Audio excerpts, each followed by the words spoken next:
তুই বলাস গো, তুই বলাস গো, এই তোর বাড়ি কত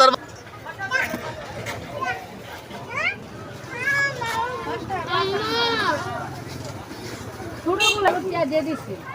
4 কেজি কত? 4 কেজি কত? 4 কেজি হলো তোমার 200 280 টাকা দাম হয়।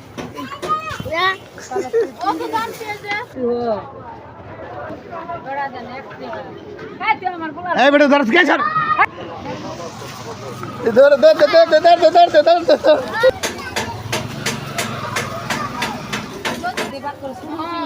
মরেল সে দেবো লেখা লতি তো শুরু থেকে অনেক জায়গায় মরেল সে আছে না মলাই খেয়ে দিও খা নটকে হুটকে কি কই যে চাপা আছে না চাপা দিও খায় ওই মমি সিঙ্গা রাখা জামাল করে খা এই দিয়ে কি বড় চিংড়ি মাছ ছোট চিংড়ি মাছ দিয়ে বাজি খায়